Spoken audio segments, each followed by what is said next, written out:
नमस्कार, commodity superfast में आपका स्वागत है। मैं हूं मृत्युंजय कुमार झा और सबसे पहले आपको बताते हैं 5 खबरें इस वक्त की कौन कौन सी हैं। पहला तो रुपये ही है।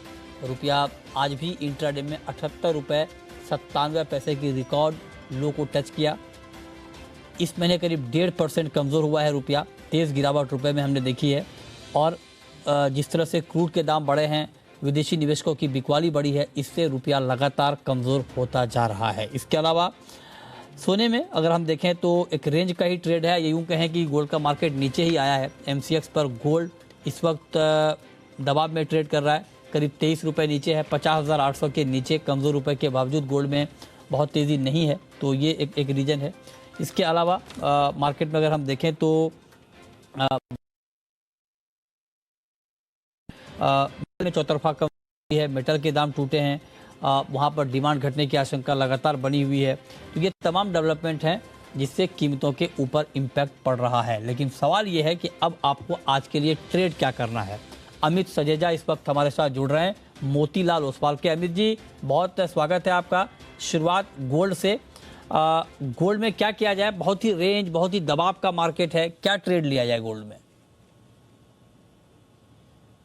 जी नमस्कार मृत्युंजय जी। देखिए, पिछले लगभग 2 हफ्तों से हम देख रहे हैं कि एक बड़ी सी रेंज है, बड़ा सा दायरा 51,200 से 50,400 का बना हुआ है। लेकिन ये एक निचला दायरा है, क्योंकि पिछले जो 3 या 4 महीने का ट्रेड देखें तो 50,000 के जो लेवल्स हैं वो लोअर लेवल्स काउंट होंगे। तो मैं समझता हूँ कि सेल ऑन रैलीज ही एक प्रॉपर स्ट्रैटेजी हो सकती है। 50,850 से 50,900 के बीच बिकवाली करके चलें तो बेहतर रहेगा। और मेरा मानना है कि डाउनसाइड में दोबारा जो रीसेंट लोज हैं 5500 से 450 के रीजन में, अब वो रीटेस्ट हो सकते हैं गोल्ड में। ये राय आपकी गोल्ड पे 50,600 का टारगेट, इसके लिए आप कह रहे हैं कि आज गोल्ड बेचें 50,850 पे। अच्छा, चांदी में क्या करें अमित जी? सिल्वर में भी आपकी कॉल बिकवाली की ही है, शॉर्ट की ही है? जी जी बिल्कुल। देखिए, जो बेस मेटल्स हैं उसमें भी लैकलस्टर सा माहौल है। शॉर्ट कवरिंग हुई है, लेकिन उसके बाद दोबारा प्रेशर में आ रहे हैं। साथ ही गोल्ड भी जो है लगभग स्पॉट में $18-16 के आसपास है, जो 3 हफ्ते के लोज हैं। तो मैं समझता हूं कि चांदी में भी बिकवाली का प्रेशर बना रहेगा। जहां तक सितंबर सिल्वर की बात है, जो 60,000 के करीब है, मैं समझता हूं 6200 पे बिकवाली कर सकते हैं। और डाउनसाइड में 59,500 का एक इंट्राडे टारगेट लिया जा सकता है। ठीक है, ओके। तो ये राय आपकी चांदी पर हो गई। अच्छा, कच्चे तेल में बड़ा ऊपर नीचे मार्केट हो रहा है।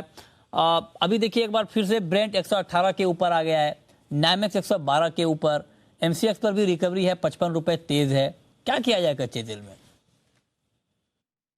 जी, फिलहाल मोमेंटम ट्रेड करना बेहतर रहेगा। मुझे लगता है कि 882030 जोन में बाइंग की एक अपॉर्चुनिटी मिलेगी और 9000 के करीब के टारगेट्स हमें मिल सकते हैं। 8980 से 9000 की रेंज होगी।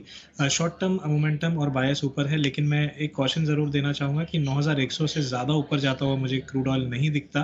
तो डेफिनेटली इन टारगेट्स के आसपास प्रॉफिट बुक कर लिया जाए तो बेहतर रहेगा। ठीक है। अच्छा, कॉपर में गिरावट बढ़ गई है। कॉपर का भाव आप देखिए कि 1.5% से ज़्यादा नीचे है कॉपर का जो करंट का कॉन्ट्रैक्ट, और जुलाई का कॉन्ट्रैक्ट भी आप देखिए। अच्छा, जुलाई कॉन्ट्रैक्ट में गिरावट कम है इनफैक्ट। तो क्या किया जाए कॉपर में भी? जी देखिए, जो रिसेशनरी एक माहौल क्रिएट हुआ था कि रिसेशंस ग्लोबल इकोनॉमी में आ सकती हैं, कहीं ना कहीं वो आज भी हावी है। हमने एक फियर शॉर्ट कवरिंग मूव देखा है पिछले 3 सेशंस में, लेकिन मैं समझता हूँ यहाँ से इंक्रीमेंटल अपसाइड जो है वो थोड़ा लिमिटेड हो सकता है। 715 से 718 के नीचे जब तक कॉपर है, तब तक सेवन रैलीज का ओवरऑल रुक रहेगा। इंट्राडे पर्सपेक्टिव 705 से 6 के बीच बिकवाली कर सकते हैं, 709 के स्टॉप लॉस के साथ। और मेरा मानना है कि 700 के नीचे 697 तक के शॉर्ट टर्म टारगेट लिए जा सकते हैं। अच्छा, नेचुरल गैस में थोड़ी बहुत तेज़ी का माहौल बनता हुआ दिख रहा है। क्या मतलब आपको लगता है ये तेज़ी बढ़ सकती है NG की? जी बिल्कुल। देखिए, एनर्जी कॉम्प्लेक्स में फिलहाल तेजी का रुझान है और नेचुरल गैस मुझे लगता है काफ़ी फियर्स डाउन ट्रेंड हमने देखा था 750 से 470 तक का। एक टेक्निकल पुल बैक मैं ऐसे देख रहा हूँ, जो एक्सटेंड होकर 580 से 590 तक भी जा सकता है। तो उस लिहाज से अगर देखा जाए तो एक हफ्ते के पर्सपेक्टिव से बाइंग ऑन डिप की रणनीति अपनानी चाहिए। प्योरली इंट्राडे भी 530 से 525 की जोन में अच्छे सपोर्ट जोन है। शॉर्ट कवरिंग के लिहाज से बाइंग की जा सकती है 520 के नीचे के स्टॉप लेकर, और मैं समझता हूँ इंट्राडे बेसिस 545 से 548 तक के लेवल हमें देखने मिल जाएंगे। अच्छा, कॉटन में अमित जी कि आप देखिए जो एक्सपायरी वाला कॉन्ट्रैक्ट है जिसकी कल एक्सपायरी होनी है 52,410 का प्राइस है और करीब करीब 3,000 रुपये ऊपर है, और जो जुलाई का कॉन्ट्रैक्ट है वहाँ पर 980 रुपये की तेज़ी है और 43,100 का भाव है। मतलब अगर दोनों कॉन्ट्रैक्ट के बीच का फ़र्क देखें तो लगभग 9,000 के आसपास का फ़र्क है। ये जेन्युइन फ़र्क है या कुछ आपको लग रहा है कि ये इतना बड़ा फ़र्क, हालांकि एक तो एक्सपायरी में जा रहा है लेकिन फिर भी इतना डिफरेंस होता है क्या? नहीं, डेफिनेटली ये बहुत ही ऑड है, और इतना बड़ा डिफरेंस परसेंटेज टर्म्स में भी अगर हम देखें तो लगभग 15 से 18% का फ़र्क है। मुझे लगता है कि पिछले दिनों जो गिरावट आई थी उसमें काफ़ी शॉर्ट पोजीशंस बिल्डअप हुई थी, तो ये एक फ्यूचर स्पेसिफिक इवेंट है, और क्योंकि एक्सपायरी के करीब है हम लोग जून फ्यूचर्स में, तो उसमें ज़्यादा रिएक्शन दिख रहा है।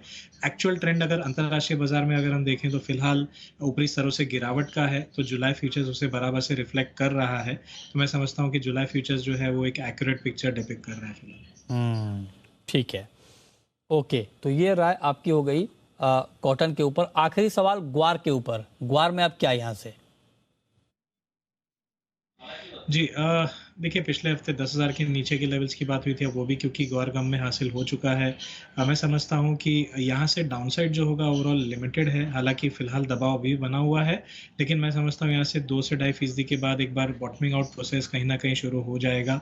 ग्वार सीड में भी मैं समझता हूँ 5,000 के आसपास एक बार एक इमीडिएट सपोर्ट मिल जाना चाहिए, जिसके बाद शॉर्ट कवरिंग मूव शुरू हो सकता है। चलिए, बहुत शुक्रिया अमित जी आपका जुड़ने के लिए, बताने के लिए कहाँ पर कमाई के मौके बनेंगे।